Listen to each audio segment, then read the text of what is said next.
only on CNN. I'm Al Goodman in Madrid, and this is CNN.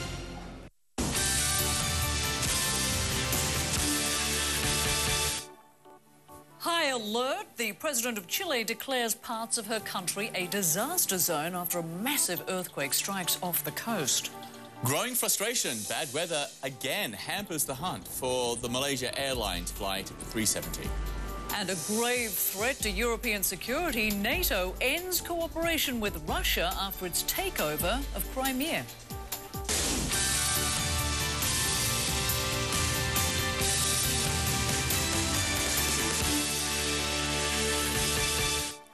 Welcome back to CNN Newsroom. I'm John Vors. And I'm Rosemary Church. Thanks for joining us. At least 5 people are dead after a massive 8.2 earthquake in Chile. Yeah, the powerful quake hit the country's northern coast about 6 hours ago. Tsunami warnings for Chile and Peru have been cancelled, but an advisory is still in effect for Hawaii. Chilean authorities asked everyone along the country's coast to evacuate, and the area has been shaken by multiple aftershocks. The most powerful was a magnitude 6.2. Chile's interior minister says as many as 300 inmates escaped from a women's prison in the town of Iquique, and the country's president, Michelle Bachelet, says she will visit the hardest-hit areas later today. Listen. The country has faced these first emergency hours very well. I would like to make a call to the people who live in those affected areas to keep calm, to follow the instructions of their local authorities, and do everything that is necessary to ensure the security of themselves and their families. We have taken all the necessary steps to protect their lives and their goods, and the government will continue to work for as long as necessary to face this emergency and protect our compatriots. The Chilean president there. All right, I want to turn to Charles McCreary now. He is the director of the Pacific Tsunami Warning Center. And let's look at this advisory that's still in place for Hawaii. An abundance of caution there, clearly. Tell us what's happening exactly. Well, sure. Well, an advisory, basically, it's like a low-level warning. And for the models that we run, we can see that Hawaii doesn't face a flooding threat from this tsunami where water would come up and invade buildings and be a hazard like that would require a full evacuation. But basically, we want to keep people off the beaches, out of the water, because even smallish type sea level fluctuations can cause strong and unusual currents in the water. They can cause strong currents within harbors and flood the docks in harbors. So that's an advisory basically cautions people about that. So, and we're a tourist state and with a tropical climate, so we have lots of people who visit our beaches every single day, and we want to keep them out of the water until we're sure there's no more threat. And so what sort of time frame are you looking at with that? How long do you think you will have that advisory in place?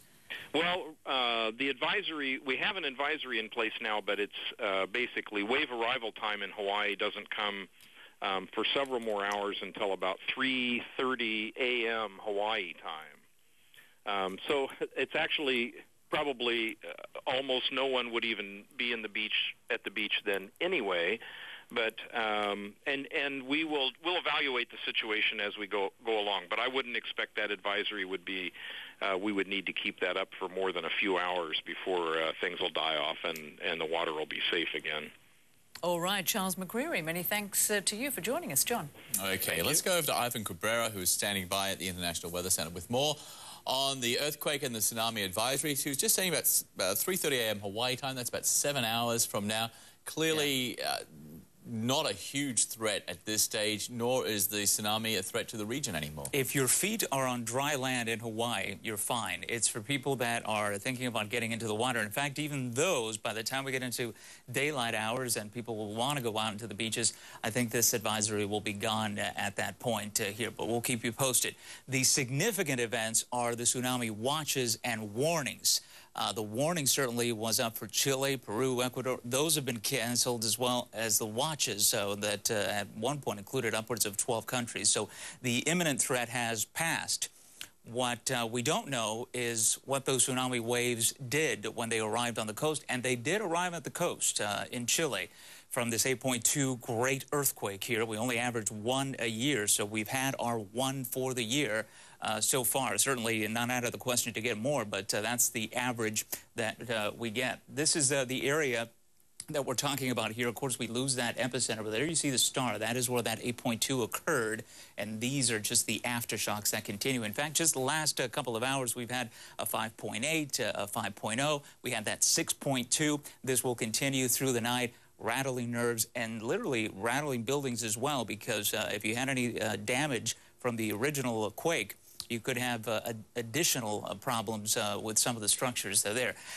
Now, something important here, too. There are people that are outside for safety reasons and also for mental health reasons. They don't want to be indoors. This is just what happens when you get an event like this. People don't want to be inside buildings. You can understand why. So the forecast for tonight, a little cool out there. Look at this, 16 degrees with clear skies. By the time we get into the afternoon, we should begin to warm things up with temps in the mid-20s. This is going to be important not only for the people outside, but also for the evaluation that is going to be taking hold in just about 4 hours or so. We're going to get into some daylight there. We'll be able to see if those beaches along Iquique there were impacted in significant fashion from the tsunami that we confirmed was generated. We just don't know how destructive it was when it arrived along the coast.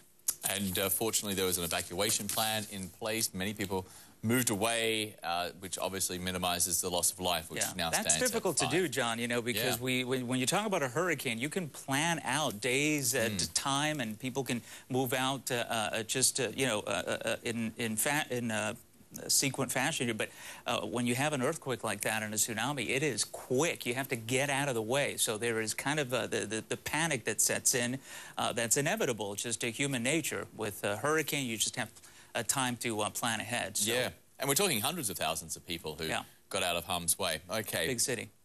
Thanks, Ivan. Okay.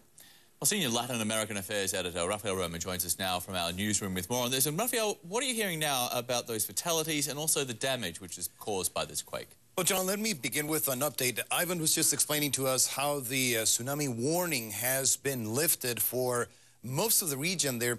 In Chile, though, authorities, as part of, the abundance of caution there, had kept the tsunami warning for the last few hours.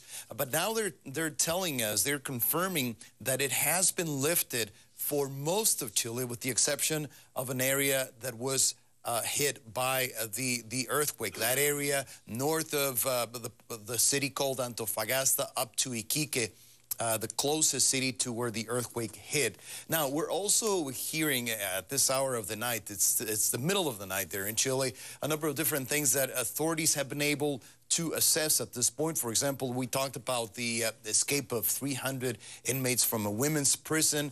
We're also hearing reports of multiple highways damaged leading to the city of Iquique. We're also hearing about attempts of possible looting also in the city of Iquique. And so far, officially, 5 people dead in the affected area. 2 of them because of heart attacks. The other 3 were apparently injured and died as a result of injuries caused by collapsing buildings and walls. So the situation right now remains that the president has dispatched the National Guard and also the military to help control the efforts and help people who need help. But again, it is very difficult to assess the actual extent of the damage because it is still dark in Chile, John.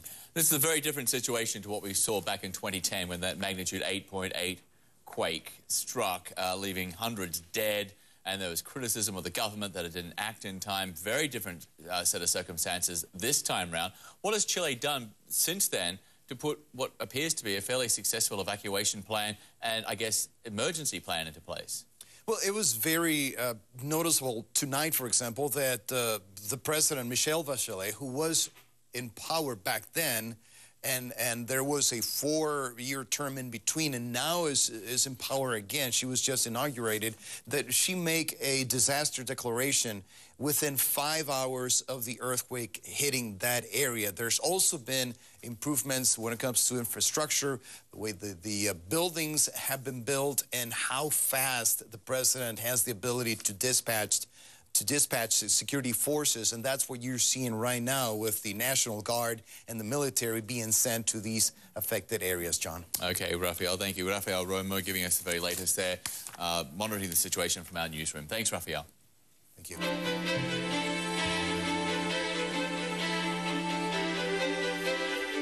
Well, now we turn to the search for Malaysia Airlines Flight 370. There is still no sign of the airliner and the 239 people on board, but a British submarine is bringing new high-tech tools